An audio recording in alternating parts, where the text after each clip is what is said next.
Hello friends, welcome to exam prep channel. आपको पता तो है कि चैनल पे चल रहा है आरआरबी एनटीपीसी का संपूर्ण कोर्स और इस कड़ी में ये है दूसरा वीडियो जिसमें कि हम लेके हाजिर हुए हैं जीके के मॉक टेस्ट। यदि आपने पहला वीडियो नहीं देखा है तो आप डिस्क्रिप्शन में जाकर लिंक पे क्लिक करके वो वीडियो देख सकते हैं। तो चलिए स्टार्ट करते हैं आज की इस मॉक टेस्ट को, आप और हम एक साथ। लीजिए पहला क्वेश्चन, बेतवा नदी किस नदी की सहायक नदी है? आपको बताने हैं कि बेतवा नदी जो है ये किस नदी की सहायक नदी है। ऑप्शंस हैं गंगा, यमुना, ब्रह्मपुत्र या फिर सोन। किसकी सहायक नदी है बेतवा? कमेंट कीजिए आंसर ए, बी, सी और डी। तो बेतवा नदी जो है ये किसकी सहायक नदी है? ये है यमुना की सहायक नदी। यमुना की सहायक नदी है जो कि निकलती है कहां से? मध्य प्रदेश की होशंगाबाद के पास विंध्य श्रेणी से निकलती है और कहां जाके गिरती है? गिरती है ये विंध्य श्रेणी मध्य प्रदेश से निकल के गिरती है उत्तर प्रदेश के हमीरपुर में। उत्तर प्रदेश के हमीरपुर के पास ये जाके गिरती है। इसकी जो कुल लंबाई है वो कितनी है? वो है 780 किलोमीटर। कितनी? 780 किलोमीटर। चलिए देखते हैं अब अगला क्वेश्चन। नेक्स्ट क्वेश्चन है आपके सामने, निम्नलिखित में से किस निकाय के बारे में संविधान में उल्लेख नहीं है? अर्थात इनमें से कौन सा संवैधानिक निकाय नहीं है ये बताना है आपको। ऑप्शन है आपके सामने नीति आयोग, क्षेत्रीय परिषदें। अब इन दोनों में से बताइए कि कौन से संवैधानिक निकाय नहीं है। ए, बी, सी या डी? कमेंट कीजिए आंसर, क्या होगा सही उत्तर। तो इसका जो सही उत्तर होगा वो क्या होगा? Option A, option B, option C या ऑप्शन डी? इसका सही उत्तर होगा ऑप्शन सी। न तो नीति आयोग ही संवैधानिक निकाय है और न ही क्षेत्रीय परिषद संवैधानिक निकाय है। नीति आयोग कब बना? जनवरी 2015 में नीति आयोग का गठन किया गया, जिसने कि रिप्लेस किया किसको? योजना आयोग का। और योजना आयोग जो था ये कब बना था? ये बना था मार्च 1950 में और ये भी संवैधानिक निकाय नहीं था। ये भी संवैधानिक निकाय नहीं था। और क्षेत्रीय परिषद का गठन कब हुआ? क्षेत्रीय परिषद का गठन हुआ राज्य पुनर्गठन अधिनियम 1956 के तहत। राज्य पुनर्गठन अधिनियम 1956 के तहत क्षेत्रीय परिषद का गठन हुआ। और कितने क्षेत्रीय परिषद बने थे? 5 क्षेत्रीय परिषद का गठन किया गया था। तो ये भी संवैधानिक निकाय नहीं है। तो हमारा उत्तर हो गया 1 तथा 2 दोनों। क्लियर ना? चलिए बढ़ते हैं अगले प्रश्न पे। नेक्स्ट क्वेश्चन है, फलों के रस को सुरक्षित रखने के लिए निम्नलिखित में से किसका प्रयोग किया जाता है? फल के रस को सुरक्षित रखने के लिए किसका प्रयोग किया जाता है? जूस प्रिजर्वेटिव के रूप में किसका प्रयोग किया जाता है? ऑप्शन है आपके सामने sodium benzoate, formic acid, sulphuric acid या फिर एसिटिक एसिड। क्या होगा सही उत्तर? तो इसका जो सही उत्तर हो जाएगा वो होगा क्या? Sodium benzoate. सोडियम बेंजोएट का प्रयोग किया जाता है अम्लीय भोजन, अम्लीय फूड भोजन तथा खाद्य को, अम्लीय भोज्य व खाद्य पदार्थों के, अम्लीय भोज्य पदार्थ खाद्य और पेय दोनों ही आ गए उसमें, दोनों के संरक्षण में इसका प्रयोग किया जाता है। जैसे कि अचार हो गए, सलाद हो गए, जूस हो गया, सॉफ्ट ड्रिंक हो गया, इन सब के प्रिजर्वेशन में सोडियम बेंजोएट का प्रयोग किया जाता है। अगला प्रश्न ये रहा, चिंपैंजी में गुणसूत्रों की संख्या कितनी होती है? आपको बताने हैं कि चिंपैंजी में क्रोमोसोम्स की संख्या कितनी होती है। ऑप्शंस आपके सामने हैं 21 जोड़े, 23 जोड़े, 22 जोड़े या फिर 24 जोड़े। क्या होगा सही उत्तर? 1, 2, 3 या 4? ए, बी, सी या डी? कमेंट कीजिए आंसर। तो इसका जो सही उत्तर होगा वो क्या होगा? वो होगा ऑप्शन डी, 24 जोड़े, क्योंकि चिंपैंजी में पाए जाते हैं 48 क्रोमोसोम्स। मनुष्य में कितने क्रोमोसोम पाए जाते हैं? कमेंट करके बताएं फटाफट से सारे बच्चे, कितने क्रोमोसोम पाए जाते हैं मनुष्य में? तो मनुष्य में पाए जाते हैं टोटल 46 क्रोमोसोम्स। ओके, चलिए बढ़ते हैं अगले प्रश्न पे। अब नेक्स्ट क्वेश्चन ये रहा, भारत के कुल क्षेत्रफल के लगभग कितने प्रतिशत भाग पर उच्च पर्वत श्रेणियों का विस्तार पाया जाता है? कुल क्षेत्रफल के कितने प्रतिशत भाग पर उच्च पर्वत श्रेणियों का विस्तार पाया जाता है? ऑप्शंस आपके सामने हैं, कमेंट करें क्या होगा सही उत्तर। हाई माउंटेन रेंजेज कितने प्रतिशत भाग पे पाए जाते हैं, ए, बी, सी और डी। तो भारत के कुल क्षेत्रफल के 10.7% भाग पे उच्च पर्वत श्रेणियां पाई जाती हैं। हमारा उत्तर हुआ ऑप्शन डी। अगला प्रश्न है आपके सामने अब, वन्य जीव तथा पक्षियों का संरक्षण निम्न में से किस सूची में शामिल है। वन्य जीव तथा पक्षियों का संरक्षण, wild life protection and bird protection, किसमें है शामिल? संघ सूची, राज्य सूची, समवर्ती सूची या फिर अवशिष्ट सूची। कमेंट कीजिए आंसर ए, बी, सी और डी। तो इसका जो सही उत्तर हो जाएगा वो होगा समवर्ती सूची में शामिल है। ये समवर्ती सूची में कुल कितनी मदें शामिल हैं, कितने विषय हैं बताइए आप लोग। तो समवर्ती सूची में कुल मदों की संख्या कितनी है? 52 है। और समवर्ती सूची होता क्या है? तो जिस पे कि संघ सरकार और राज्य सरकार दोनों को कानून बनाने का अधिकार हो, वो क्या कहलाता है? समवर्ती सूची। लेकिन यदि दोनों के कानून में भिन्नता हो तो जो संघ सरकार के द्वारा अर्थात केंद्र सरकार के द्वारा जो कानून बनाया जाता है वो वैलिड होता है, वो अधिमान्य होता है। बढ़ते हैं अगले प्रश्न पे। नेक्स्ट क्वेश्चन है, अरब सागर में मिलने वाली सबसे लंबी नदी कौन सी है? अरब सागर में मिलने वाली सबसे लंबी नदी बताने हैं आपको इनमें से, बागमती, नर्मदा, गोदावरी या फिर सिंधु। क्या होगा सही उत्तर? कमेंट करें आंसर ए, बी, सी या डी। तो बच्चे इसका जो सही उत्तर होगा वो होगा क्या? सिंधु नदी।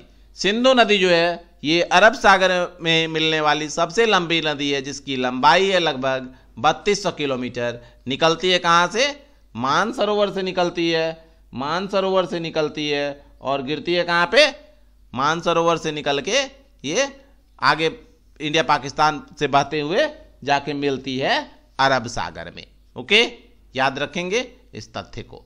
बढ़ते हैं अगले क्वेश्चन पे, लेकिन उससे पहले आप हमें बताएं कि if you are interested in topic wise videos, क्या आप लोग टॉपिक वाइज वीडियो में इंटरेस्टेड हैं? जैसे कि इतिहास के वीडियो, भूगोल के वीडियो, पॉलिटी के वीडियो, इकोनॉमिक्स के वीडियो, साइंस के वीडियो, मिसलेनियस वीडियोज, इस प्रकार के वीडियोज आपको चाहिए तो आप वीडियो खत्म होने के पश्चात, वीडियो समाप्त होने के बाद आप कमेंट सेक्शन में कमेंट कर दें कि आपको किस सब्जेक्ट के वीडियो चाहिए और कितने क्वेश्चंस डेली बेसिस पे आपको चाहिए। क्वेश्चन तो मैं ही डिसाइड करूंगा, 20 to 25 क्वेश्चंस होंगे पर वीडियो। तो आप बता दें कि आपको किन किन सब्जेक्ट्स के वीडियो चाहिए। ओके, चलिए बढ़ते हैं अगले प्रश्न पे जो कि आपके सामने है। 1544 ईस्वी में शेरशाह ने मालदीव को हराकर निम्नलिखित में से किस पर अधिकार कर लिया था? निम्नलिखित में से किस पर अधिकार कर लिया था? ऑप्शन हैं जोधपुर, अमृतसर, गोलकुंडा या फिर पाटलिपुत्र। कहां पे अधिकार किया था मालदीव को हराकर? बताइए। तो इसका जो सही उत्तर होगा वो क्या होगा? वो होगा जोधपुर। जोधपुर पे अधिकार कर लिया था राजा राव मालदीव को हराकर। राजा राव मालदीव को हराकर शेरशाह सूरी ने जोधपुर पे अधिकार कर लिया था। और राव मालदीव जो थे ये कहाँ के शासक थे? मारवाड़ के शासक थे। ओके, और इसी का नाम आगे चल के जोधपुर हो गया। बढ़ते हैं अगले प्रश्न पे। नेक्स्ट क्वेश्चन है, क्षार लाल लिटमस पत्र को किस रंग का कर देता है? क्षार जो है बेसिस वो लाल लिटमस को किस रंग का बदल देता है, बना देता है? तो लाल लिटमस पे जब क्षार डाला जाता है तो वो कैसा बन जाता है? वो बन जाता है नीले कलर का, नीला रंग में परिवर्तित हो जाता है। एक क्वेश्चन और है आपके लिए, लाल लिटमस पे यदि अम्ल डाला जाए तो लाल लिटमस का रंग कैसा होगा? कमेंट कीजिए फटाफट, तब तक मैं अगला क्वेश्चन भी तैयार रखता हूं। लाल लिटमस पे यदि न्यूट्रल सॉल्यूशन डाला जाए तो उसका क्या रंग होगा, ये भी बताएं कमेंट में। पहले का मैं आंसर दे रहा हूं, लाल लिटमस पे यदि अम्ल डाला जाए तो उसका रंग लाल ही रहता है, और लाल लिटमस पे न्यूट्रल सॉल्यूशन डालें तो कैसा होगा रंग? तो भी उसका रंग लाल ही रहेगा, अर्थात इन दोनों स्थितियों में रंग में कोई परिवर्तन नहीं होगा। ओके, बढ़ते हैं अगले प्रश्न पे जो कि है आपके सामने। प्रेरीज घास का मैदान निम्नलिखित में से कहां पाया जाता है? प्रेयरीज जो कि घास का मैदान है कहाँ पाया जाता है ये बताने हैं आपको। ऑप्शंस हैं स्पेन, अफ्रीका, अर्जेंटीना या फिर उत्तरी अमेरिका। कहाँ पाया जाता है प्रेयरीज घास का मैदान, ये बताने हैं। तो बच्चे प्रेयरीज घास का मैदान पाया जाता है उत्तरी अमेरिका में। उत्तरी अमेरिका के कनाडा, संयुक्त राज्य अमेरिका अर्थात यूएसए और मैक्सिको। मैक्सिको के जो निम्न भूमि क्षेत्र हैं, निम्न भूमि क्षेत्र वो कहलाता है क्या, प्रेयरीज घास का मैदान। बढ़ते हैं अब अगले प्रश्न पे जो कि है आपके सामने। पृथ्वी का औसत घनत्व कितना है? Average density of earth, average density of the earth 4.2, 5.5, 6.3 या फिर 8.1। पृथ्वी का औसत घनत्व बताना है आपको। तो इसका जो सही उत्तर होगा बच्चे वो क्या होगा, वो होगा ऑप्शन नंबर बी 5.5। कितना होता है घनत्व? 5.51 ग्राम पर क्यूबिक सेंटीमीटर, पर क्यूबिक सेंटीमीटर 5.51 ग्राम पर क्यूबिक सेंटीमीटर। ये घनत्व जो है ये पृथ्वी पर मौजूद सभी पदार्थों का एवरेज है, एवरेज है ये सभी पदार्थ का, ऑल मैटर्स का, ठीक है, सभी पदार्थ जो है उनका एवरेज है ये। ओके, बढ़ते हैं अब अगले प्रश्न पे जो कि है आपके सामने। टार्टेरिक एसिड निम्न में से किस में पाया जाता है? टार्टेरिक अम्ल किस में पाया जाता है? इमली, नींबू, नारंगी या फिर लाल चींटी, किस में पाया जाता है टार्टेरिक एसिड? कमेंट कीजिए फटाफट से। तो बच्चे टार्टेरिक एसिड पाया जाता है किस में? इमली में, इमली में पाया जाता है टार्टेरिक एसिड। नींबू नारंगी में कौन सा एसिड होता है? इसमें पाया जाता है सिट्रिक एसिड, जिसे कि साइट्रिक एसिड भी बोलते हैं हम लोग। तो सिट्रिक एसिड पाया जाता है नींबू और नारंगी में। और लाल चींटी में कौन सा एसिड होता है? लाल चींटी में होता है फॉर्मिक अम्ल। ओके, याद रखेंगे। बढ़ते हैं अगले प्रश्न पे। नेक्स्ट क्वेश्चन है आपके लिए, योजना पत्रिका का प्रकाशन कहाँ से होता है? आपको बताना है योजना जो मैगजीन है, नाम सुना है ना योजना, इसका प्रकाशन कहाँ से होता है? ऑप्शन है मानव संसाधन विकास मंत्रालय, वित्त मंत्रालय, सूचना एवं प्रकाशन मंत्रालय या फिर गृह मंत्रालय। कहाँ से होता है ये प्रकाशन? तो ये पत्रिका प्रकाशित होती है कहाँ से? प्रकाशन विभाग। प्रकाशन विभाग किस डिपार्टमेंट का, किस मंत्रालय का, कौन से मिनिस्ट्री का? सूचना एवं प्रकाशन मंत्रालय के प्रकाशन विभाग से योजना पत्रिका का प्रकाशन होता है। कब से हो रहा है? 1957 ईस्वी से इसका प्रकाशन हो रहा है। और इसकी जो क्रेडिबिलिटी है वो बहुत ही उच्च है। क्यों है उच्च? क्योंकि ये सरकारी पत्रिका है, सरकार द्वारा निकाली जाती है, तो इसकी क्रेडिबिलिटी काफी हाई है। चलिए बढ़ते हैं अगले प्रश्न पे। नेक्स्ट क्वेश्चन है, निम्न में से कौन सी हिंदू मुस्लिम की शैली की प्रथम इमारत है जिसका निर्माण दिल्ली विजय के उपरांत कुतुबुद्दीन ऐबक ने करवाया था? कुतुबुद्दीन ऐबक ने करवाया था दिल्ली विजय के पश्चात, वो कौन सी इमारत है? अलाई दरवाजा, कुतुबुल इस्लाम मस्जिद, कुतुब मीनार या फिर 2.5 दिन का झोपड़ा। तो इसका सही उत्तर क्या होगा? इसका सही उत्तर है कुतुब उल इस्लाम मस्जिद, जिसे कि ग्रेट मॉस्क ऑफ इंडिया के नाम से भी जाना जाता है। इसका निर्माण कराया गया था मुस्लिम विजय के उपलक्ष्य में। किसके द्वारा? कुतुबुद्दीन ऐबक के द्वारा। कब से कब तक ये बना था? 1193 से में बनना प्रारंभ हुआ था और 1197 में इसका निर्माण पूर्ण हुआ था। ओके, याद रखेंगे ये सारे तथ्य। बढ़ते हैं अगले प्रश्न पे।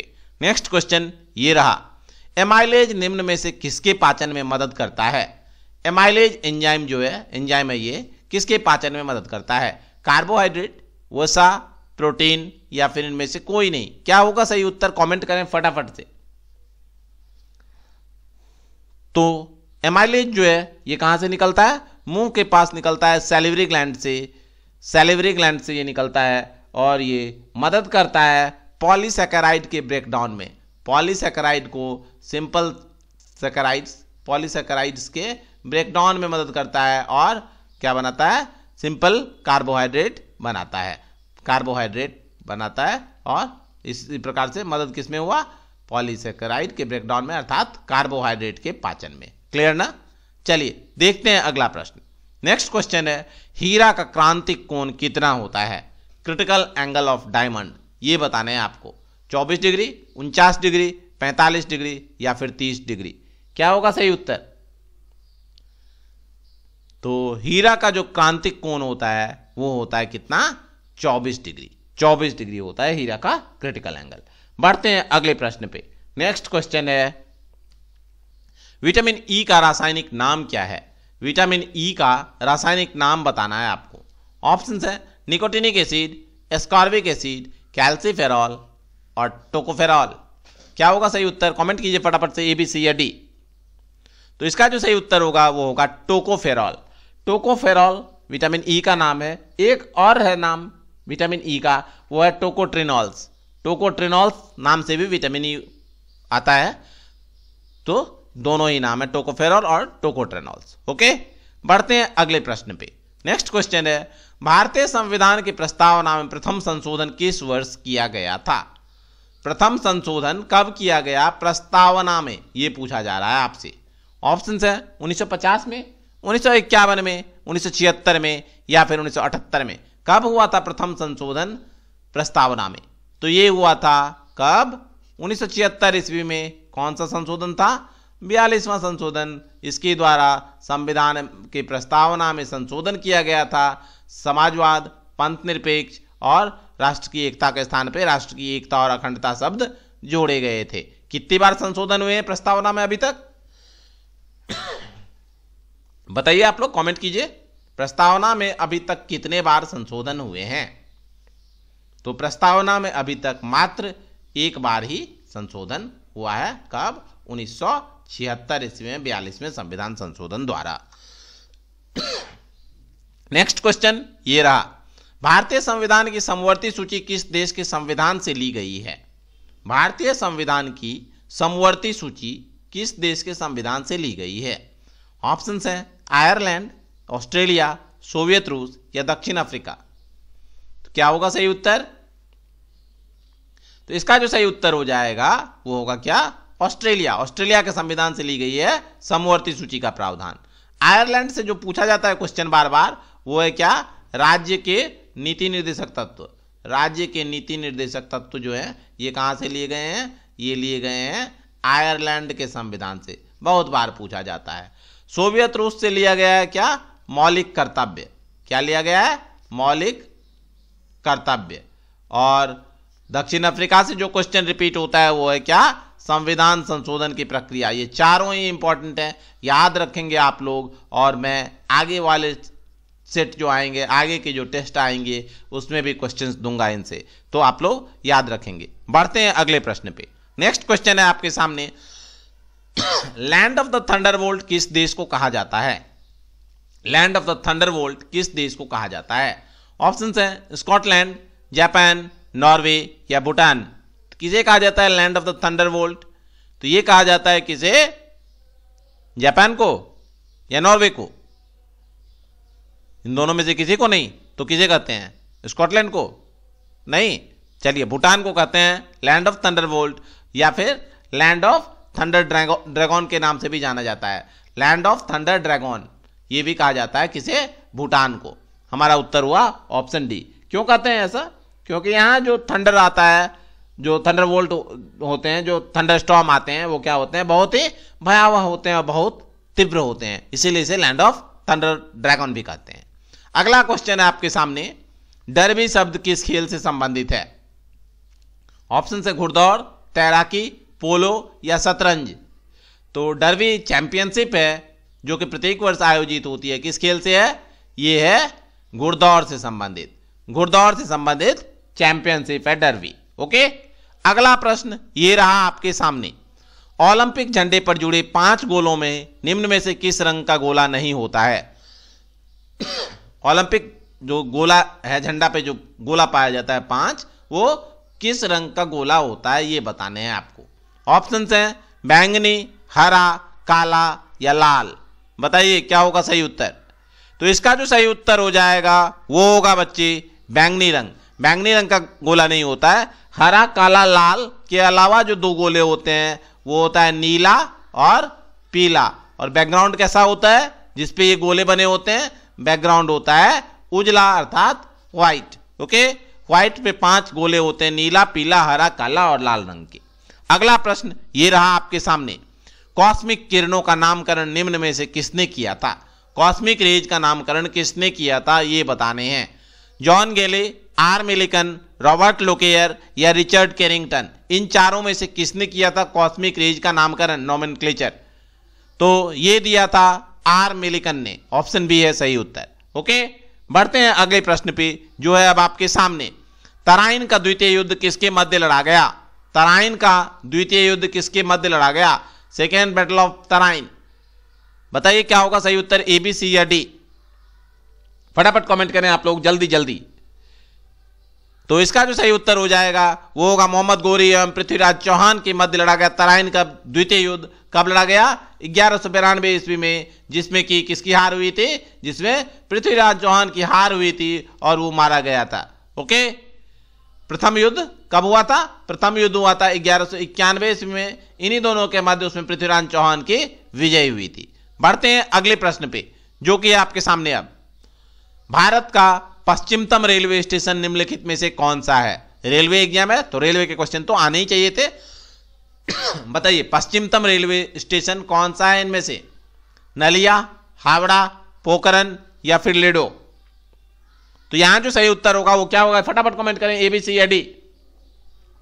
तो इसका जो सही उत्तर हो जाएगा बच्चे वो होगा नलिया।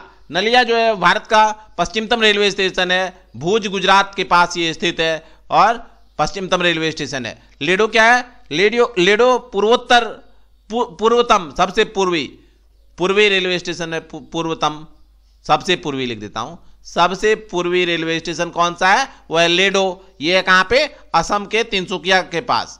असम के तिनसुकिया के पास ये स्टेशन स्थित है। उत्तर में कौन सा स्टेशन है? सबसे उत्तरी स्टेशन है बारामूला और सबसे दक्षिणी, बारामूला कहां हो गया? जम्मू कश्मीर में। और सबसे दक्षिणी स्टेशन कन्याकुमारी। कन्याकुमारी कहां है? तमिलनाडु में। तो चारों याद रखने हैं, उत्तर में बारामूला, दक्षिण कन्याकुमारी, पूरब में लेडो और पश्चिम में नलिया। ओके, याद रखेंगे आप लोग, ठीक है।